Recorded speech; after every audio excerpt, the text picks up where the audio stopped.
Welcome to Study Zone IQ, and today we are going to do present indefinite tense. We are practicing these equations. We have completed all tense, and you may go there and you may watch all these videos. And today we are going to practice some examples. Practice play very integral role to clear all concept and clear doubt. So practice is most important thing. Revision practice, जब भी आप पढ़ते हैं, कोई भी चीज़ आप पढ़ते हैं, अगर आपको आ भी गया हो, आप रिवाइज उसे ज़रूर कीजिए, प्रैक्टिस उसका ज़रूर कीजिए, उसके नोट्स ज़रूर बनाइए, उसको लिख के प्रैक्टिस कीजिए. वो बहुत इंपॉर्टेंट होता है क्योंकि उस वक्त तो हमें याद हो जाता है, लेकिन कुछ टाइम बाद आप देखेंगे आपके दिमाग से सब कुछ निकल चुका होता है. तो इसीलिए फ्रेंड, प्रैक्टिस हर चीज़ की बहुत इंपॉर्टेंट होती है. मेरा बस यही पर्पज़ है कि आपको जो टेंस मैंने पढ़ाए हैं वो आपके ब्रेन में बहुत अच्छे से बहुत लॉन्ग टाइम तक आपके ब्रेन में रहें और आपको कोई कन्फ्यूज़न ना हो. चलिए, पहला सेंटेंस हमारा है पॉजिटिव सेंटेंस है. पहचान क्या होती, क्या फॉर्मूला होता है, ये सब मैंने पहले प्रीवियस वीडियो में एक्सप्लेन कर दिया है. जो बच्चे रेगुलर हैं वो समझ रहे होंगे, और जो नहीं नए हैं तो प्लीज़ आप आगे की वीडियो देखिए और फिर आपको ये चीज़ें समझ में बहुत अच्छे से आएंगी. शायद मैं यहाँ पर बहुत सारी चीज़ें एक्सप्लेन नहीं कर पाऊँ क्योंकि फिर पुराने बच्चे जो होते हैं उनका टाइम वेस्ट होने का इश्यू होता है. चलिए फ्रेंड, विद्यार्थी पढ़ाई करते हैं, तो विद्यार्थी पढ़ाई करते हैं, स्टूडेंट्स स्टडी. विद्यार्थी क्या है फ्रेंड? विद्यार्थी हैं हमारे प्लूरल सब्जेक्ट. तो प्लूरल सब्जेक्ट में पढ़ाई करते हैं यानी स्टडी. तो हम क्या करते हैं, अगर हमारा प्लूरल सब्जेक्ट है तो हमें मेन वर्ब भी प्लूरल ही चाहिए होती है, और यहाँ पर स्टडी क्या है? प्लूरल है. तो स्टूडेंट्स स्टडी. अब हम लेते हैं एक सिंगुलर सब्जेक्ट का सेंटेंस, जैसे टॉम पढ़ाई करता है. टॉम क्या है? एक लड़का है जो पढ़ाई करता है, तो ये एक सिंगुलर सब्जेक्ट है. तो इस सब्जेक्ट के लिए हमें सिंगुलर मेन वर्ब की जरूरत होती है. वो मेन वर्ब है स्टडीज. बहुत सारे बच्चे को यहाँ पर लगेगा कि जो ये एस लगा रखा है यहाँ पे, ये तो प्लूरल बन गया. नहीं, ऐसा नहीं होता है.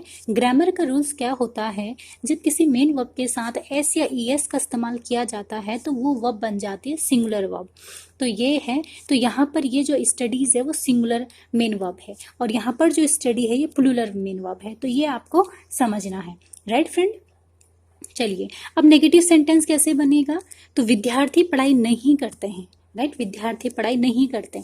एक चीज हमको ध्यान देनी है, प्रेजेंट इंडेफिनिट टेंस में जब पॉजिटिव सेंटेंस बनता है हमें किसी भी तरीके की हेल्पिंग वर्ब की जरूरत नहीं पड़ती है. लेकिन जब हम नेगेटिव और इंटेरोगेटिव सेंटेंस बनाते हैं तो हमें हेल्पिंग वर्ब की जरूरत पड़ती है. और प्रेजेंट इंडेफिनिट में दो तरीके की हेल्पिंग वर्ब का इस्तेमाल किया जाता है. पहली हेल्पिंग वर्ब है डू, दूसरी हेल्पिंग वर्ब है डस, और दोनों का अपना अलग अलग यूज है. हर सेंटेंस में सिर्फ एक हेल्पिंग वर्ब का इस्तेमाल करेंगे, और वो हेल्पिंग वर्ब किसके अकॉर्डिंग आएगी? सब्जेक्ट के अकॉर्डिंग आएगी. अगर हमारा सब्जेक्ट सिंगुलर है तो हम सिंगुलर हेल्पिंग वर्ब को लेंगे, और अगर हमारा सब्जेक्ट प्लूरल है तो प्लूरल हेल्पिंग वर्ब को लेंगे. अब क्वेश्चन उठता है कि सिंगुलर हेल्पिंग वर्ब कौन सी है और प्लूरल हेल्पिंग वर्ब कौन सी है? सिंगुलर हेल्पिंग वर्ब है डज और प्लूरल हेल्पिंग वर्ब है डू. तो आई होप आपको समझ आ गया होगा कि जब सिंगुलर सब्जेक्ट होगा तो हम डज का इस्तेमाल करेंगे, अगर प्लूरल सब्जेक्ट है तो हम डू का इस्तेमाल करेंगे. नेगेटिव सेंटेंस में और इंटेरोगेटिव सेंटेंस में. पॉजिटिव सेंटेंस में हमें डू और डज की जरूरत नहीं पड़ती है, एज अ हेल्पिंग वर्ब जरूरत नहीं पड़ती है. और एक और चीज है डू और डज के बारे में फ्रेंड, कि ये बात है कि डू और डज एक ऐसे हेल्पिंग वर्ब होते हैं जिनका एज अ मेन वर्ब भी इस्तेमाल किया जा सकता है. Right friend? चलिए, अब हम नेगेटिव सेंटेंस क्या बनाएंगे? विद्यार्थी पढ़ाई नहीं करते हैं, तो students do not study. Students do not study. Right friend? देखिए, स्टूडेंट्स डू नॉट स्टडी. बच्चे पढ़ाई नहीं करते हैं. तो यहाँ पर क्या स्टूडेंट्स क्या है? प्लूरल सब्जेक्ट है. तो हमने क्या इस्तेमाल किया है फ्रेंड? यहाँ पर हमने देखिए, यहाँ पर डू हमने नॉट का डू का इस्तेमाल किया. क्यों? क्योंकि जो सब्जेक्ट है वो कैसा है? प्लूरल है, इसीलिए हमने डू का इस्तेमाल किया. Do not study. और हमें पता है कि जो नॉट होता है वो हमेशा हेल्पिंग वर्ब के बाद आता है. Right friend? आई होप आपको समझ आ गया होगा. अब हम आगे चलते हैं टॉम में. राइट, अब मैंने दूसरा सेंटेंस लिया है. क्यों? ये सिंगुलर सब्जेक्ट है, इसलिए मैंने ये सेंटेंस लिया है समझाने के लिए. अब देखिए, टॉम पढ़ाई नहीं करता है. टॉम पढ़ाई नहीं करता. अब इसको हम कैसे बना सकते हैं फ्रेंड? इसको बनाने के लिए देखिए, टॉम डज क्या है, क्योंकि टॉम सिंगुलर सब्जेक्ट है तो हमें सिंगुलर वर्ब की जरूरत पड़ेगी, और सिंगुलर ऑक्सिलरी वर्ब कौन सा है, डज है, तो नॉट स्टडी, राइट। अब एक चीज बहुत इंपॉर्टेंट है फ्रेंड, यहाँ पर क्या इंपॉर्टेंट है, देखिए टॉम स्टडीज, जब हमने पॉजिटिव सेंटेंस बनाया था तो हमने एस का इस्तेमाल किया था, लेकिन आप देख रहे हैं यहाँ पर हम एस का इस्तेमाल नहीं कर रहे हैं। क्यों नहीं कर रहे हैं फ्रेंड, क्योंकि जब हम पॉजिटिव सेंटेंस बनाते हैं प्रेजेंट इंडेफिनिट का और सब्जेक्ट सिंगुलर होता है तो हमें सिंगुलर हेल्प मेन वर्ब की जरूरत होती है, लेकिन जब हम इसका नेगेटिव या इंटेरोगेटिव बनाते हैं तब हम क्या करते हैं, एस या एस नहीं लगाते हैं। क्यों, क्योंकि उसका एस या एस यहाँ डस के साथ चला जाता है, क्योंकि डच से हमें पता चल गया कि ये जो सेंटेंस है ये सिंगुलर है, राइट, कि ये जो सब्जेक्ट है ये सिंगुलर है और इस सेंटेंस में जो काम करने वाला व्यक्ति है वो सिंगुलर है, तो हमें इस डस से पता चल गया, तो हमें डबल यूज नहीं करना है उस चीज़ का, तो यहाँ पर हम एस का इस्तेमाल नहीं करते हैं। तो आई होप फ्रेंड आपको समझ आ गया होगा। चलिए अब है इंटेरोगेटिव सेंटेंस। इंटेरोगेटिव सेंटेंस मतलब प्रश्नवाचक शब्द। तो फ्रेंड प्रश्नवाचक शब्द में क्या होता है, अब है आप हमने सेंटेंस लिया है, सेंटेंस क्या लिया है फ्रेंड, देखिए सेंटेंस हमारे क्या विद्यार्थी पढ़ाई करते हैं, राइट, क्या विद्यार्थी पढ़ाई करते हैं, तो उसका क्या बनेगा फ्रेंड, क्या विद्यार्थी पढ़ाई करते हैं, क्या डज स्टूडेंट्स स्टडी, क्या पढ़ाई विद्यार्थी पढ़ाई करते हैं। देखिए फ्रेंड यहाँ पर विद्यार्थी क्या है, प्लूरल है, तो हमें क्या करना है, डू का इस्तेमाल करना है। अब एक क्वेश्चन उठता है यहाँ पर, देखिए क्या पहले आ गया, तो बहुत सारे बच्चे सोचेंगे यहाँ पर तो वट आना चाहिए, क्यों आना चाहिए, क्योंकि क्या की इंग्लिश तो वट होती है, डू क्यों आया, यहाँ तो वट आया ही नहीं। देखिए फ्रेंड ग्रामर का रूल होता है, अगर क्या शब्द हिंदी में, हिंदी वाक्य में जो क्या शब्द है वो सबसे पहले अगर आ रहा है तो हम उस टेंस की जो हेल्पिंग वर्ब होती है सब्जेक्ट के अकॉर्डिंग उसका इस्तेमाल करते हैं, राइट। और दूसरा चीज, अगर कोई प्रश्नवाचक शब्द, हिंदी का कोई प्रश्नवाचक शब्द यानी इंटेरोगेटिव वर्ड अगर सेंटेंस के बीच में आ रहा है, जैसे विद्यार्थी क्या पढ़ते हैं, विद्यार्थी क्यों पढ़ते हैं, विद्यार्थी कहाँ पढ़ते हैं, राइट, इस तरीके के अगर प्रश्नवाचक शब्द सेंटेंस के अगर बीच में आ रहे हैं तब हम क्या करते हैं, उस शब्द की इंग्लिश को पहले लिखते हैं। अगर वो शब्द सेंटेंस के बीच में आ रहा है, अगर क्या से सेंटेंस शुरू हो रहा है तो फ्रेंड हम उसकी इंग्लिश नहीं लिखते हैं, उस शब्द की इंग्लिश ना लिखकर उस सेंटेंस में उस टेंस का जो हेल्पिंग वर्ब इस्तेमाल हो रहा है, क्योंकि हर टेंस में अपना एक हेल्पिंग वर्ब होता है और उस हेल्पिंग वर्ब को हम सब्जेक्ट के अकॉर्डिंग लिख देते हैं।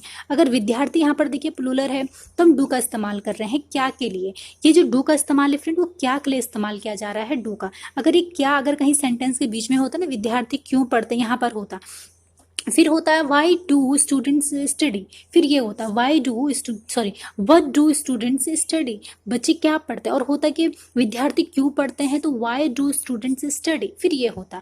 लेकिन देखिए यहाँ पर तो बीच में है नहीं, यहाँ पर तो पहले आ गया, तो हम क्या करेंगे, इस क्या की इंग्लिश बन जाती है उसकी हेल्पिंग वर्ब। हर सेंटेंस में, हर टेंस में ऐसी होता है, अगर किसी भी टेंस में क्या शब्द पहले आ रहा है तो उस टेंस की जो हेल्पिंग वर्ब होती है वो क्या की इंग्लिश बन जाती है अगर क्या पहले है। तो आई होप फ्रेंड आपको समझ में आ गया होगा। चलिए अब आता है टॉम, राइट। अब हम दूसरा सेंटेंस लेते हैं इंटेरोगेटिव का, वो क्या है, टॉम पढ़ाई करता है, टॉम क्या टॉम पढ़ाई करता है। अब देखिए ये सेंटेंस क्यों लिया, क्योंकि एक प्लूरल का सेंटेंस और एक सिंगुलर सब्जेक्ट का सेंटेंस। चलिए अब क्या है, देखिए डज टॉम स्टडी, क्या टॉम पढ़ाई करता है, डस क्यों आया फ्रेंड, ये आपको समझ आ गया होगा, क्यों, क्योंकि टॉम एक लड़का है जो सिंगुलर सब्जेक्ट है इसीलिए, और जो हमारा डज है वो भी सिंगुलर सब्जेक्ट के साथ यूज किया जाता है, और जो क्या है डज है वो किस चीज के लिए आ रहा, वो आ रहा है हमारे इस क्या के लिए, किसके लिए आ रहा है फ्रेंड, वो इस क्या के लिए जो हमारा डज है हमें उसका इस्तेमाल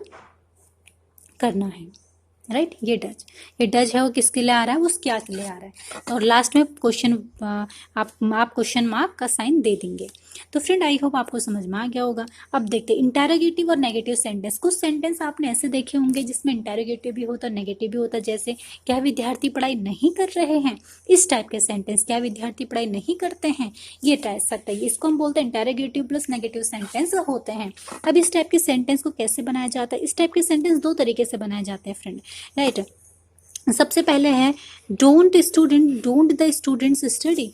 अब देखिए यह है कॉन्ट्रास्ट तरीके से। कॉन्ट्रास्ट में क्या होगा कि डू और नॉट एक साथ मिल गया, राइट। तब तो हमें क्या करना है, डू और नॉट को एक साथ मिला के लिखना है अगर हम कॉन्ट्रास्ट बेस में लिख रहे हैं। लेकिन अगर हम फॉर्मल वे में लिख रहे हैं, राइट फ्रेंड, अगर हम क्या कर रहे हैं, फॉर्मल वे में लिख रहे हैं, जैसे do the students not study, तो तब हमें क्या करना है, जो हमारा नॉट है फ्रेंड, वो क्या होता है, मेन वर्ब से पहले आता है। वो क्या होता है, मेन वर्ब से पहले आता है नॉट, फिर वो डू के बाद नहीं आता है। ये चीज़ आप बहुत आराम से आप देख लीजिए। देखिए यहाँ पर कॉन्ट्रास्ट बेस है तो हमारा जो नॉट है वो डू के साथ मैच हो गया।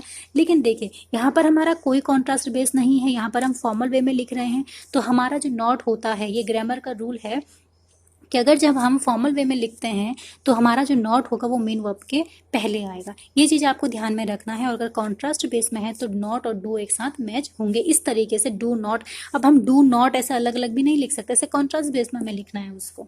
आई होप फ्रेंड आपको समझ में आ गया होगा। चलिए हमने दूसरा सेंटेंस भी लिया है। दूसरा सेंटेंस क्या बोलता है, देखिए, क्या टॉम पढ़ाई नहीं करता है। क्या टॉम पढ़ाई नहीं करता है, तो फ्रेंड देखिए doesn't Tom study, right, doesn't Tom study.